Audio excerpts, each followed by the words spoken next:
Hello student, I am Rashmi teaching you Bloom taxonomy. ये मेरा तीसरा वीडियो है ब्लूम टैक्सोनॉमी के ऊपर। इससे पहले हमने ज्ञानात्मक पक्ष के सबसे निम्नतर स्तर ज्ञान के बारे में पढ़ा। आज हम उसके सेकंड क्रम के निम्नतर स्तर के बारे में पढ़ेंगे, जो है अंडरस्टैंडिंग, कॉम्प्रिहेंशन। हिंदी में कहते हैं बोध। बोध क्या होता है? जब बच्चा ज्ञान प्राप्त करने के बाद किसी का अर्थ निकालने के काबिल हो जाता है, ठीक है, अर्थ ग्रहण करने की क्षमता, उसको हम क्या कहते हैं? बोध। नॉलेज में क्या था? नॉलेज में बच्चा हर प्रकार का जो ज्ञान है उसको याद करना, पहचानना, हर प्रकार का सिद्धांत, कंसेप्ट, संप्रत्यय उनको जानता है, याद करता है, ठीक है। फिर उसके बाद जानने के बाद जब बच्चा उसका अर्थ निकालने के काबिल हो जाता है, यानी कि वो उस अपने दूसरे लेवल में पहुंच गया है। ज्ञानात्मक पक्ष के दूसरा लेवल कौन सा है? बोध। इस बोध को हमने 3 भागों में वर्गीकृत किया है। ये 3 भाग कौन से हैं? ये हैं अनुवाद करना, ट्रांसलेशन, व्याख्या करना, एक्सप्लेनेशन, उल्लेख करना, एक्सट्रापोलेशन। ज्ञान प्राप्त करने के बाद जब बच्चा उसको याद कर लेता है, तो याद करने के बाद अगर वो उसको अपनी लैंग्वेज में ट्रांसलेट कर सके, अनुवाद कर सके, कैसे? एक रूप से दूसरे रूप में, अमूर्त, और एक स्तर से दूसरे स्तर में, मौखिक रूप का अपने दूसरे रूप में जब वो अनुवाद कर सकता है, उसको व्याख्या कर सकता है और उल्लेख कर सकता है, तो हम ये कह सकते हैं कि बच्चे का जो स्तर है, ज्ञानात्मक पक्ष का जो स्तर है, ज्ञान से ऊंचा हो गया है, जो क्या है? बोध, ठीक है। तीसरा है आपका एप्लीकेशन, प्रयोग। ये तीसरे क्रम का निम्न स्तर है। पहले क्रम का निम्न स्तर क्या था? ज्ञान। दूसरे क्रम का निम्न स्तर क्या था? अंडरस्टैंडिंग। तीसरे क्रम का निम्न स्तर क्या है? एप्लीकेशन। इसके अंदर क्या आता है? प्राप्त किए गए ज्ञान, ये ज्ञान प्राप्त कर लिया, बोध हो गया, उसका विभिन्न परिस्थितियों में उपयोग करना ही इस उद्देश्य के अंतर्गत आता है। और इस उद्देश्य को, ज्ञान और बोध उद्देश्य को प्राप्त करने के बाद ही लिखा गया है, ठीक है।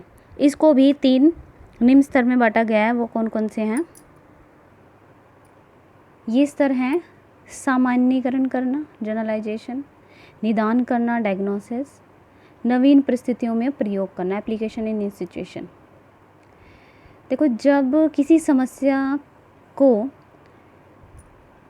डायग्नोज करने के लिए, या फिर जो हमने पूर्व ज्ञान अर्जित कर लिया है, बच्चे ने पूर्व ज्ञान जो अर्जित कर लिया है, अगर वो उसका उपयोग कर रहा है किसी समस्या को की समाधान निकालने के लिए, किसी समस्या का समाधान निकालने के लिए पूर्व अर्जित ज्ञान को कोई बच्चा उपयोग में ला रहा है, उसे ही प्रयोग कहेंगे, ठीक है। और ये एक प्रकार की मानसिक प्रक्रिया है, ठीक है। इसमें किसी समस्या का समाधान करने के लिए वो क्या कर सकता है? किसी समस्या का जनरलाइजेशन कर सकता है, ठीक है, उसका समस्या का समाधान कर सकता है, निदान कर सकता है, और उसको यूज़ में ला सकता है न्यू सिचुएशन के अंदर। ये सब क्या कहलाता है? प्रयोग कहलाता है। ये भी तीसरे क्रम का निम्न स्तर है। इसके बाद क्या आता है? विश्लेषण करना। वो उच्च स्तर की कैटेगरी के अंदर आता है, ज्ञानात्मक पक्ष का उच्च स्तर। इधर सीक्वेंस वाइज बच्चे का क्या चल रहा है? ज्ञानात्मक पक्ष चल रहा है, ठीक है।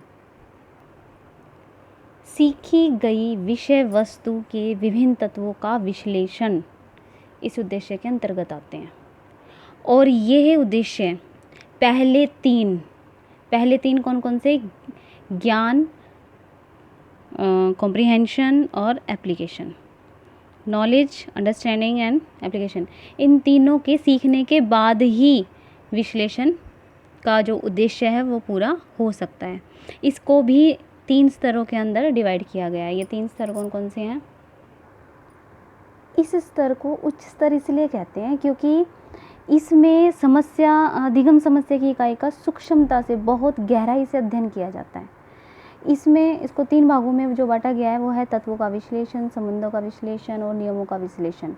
यानी कि किसी भी सामग्री का बारीकी से अध्ययन करना, उनके आपस के बीच में क्या संबंध है उनका अध्ययन करना, और उनका संबंधों के बीच में क्या सिद्धांत है उन सब का अध्ययन करना ही, इन सब का गहराई से अध्ययन करना ही विश्लेषण के अध्ययन के अंदर ही आता है। ठीक है, इसलिए इसको उच्च स्तर कहा गया है। क्योंकि उच्च स्तर इसलिए है क्योंकि जब तक बच्चे को बोध नहीं होगा, ज्ञान नहीं होगा, बोध नहीं होगा, प्रयोग नहीं कर सकता, वो इस स्तर पर नहीं पहुंच सकता। इस स्तर पर पहुंचने के लिए पहले 3 स्तरों को पार करना पड़ेगा, इसलिए ये उच्च स्तर है। नेक्स्ट जो हम हैं अगले स्तर के बारे में नेक्स्ट वीडियो में करेंगे। Okay, thank you.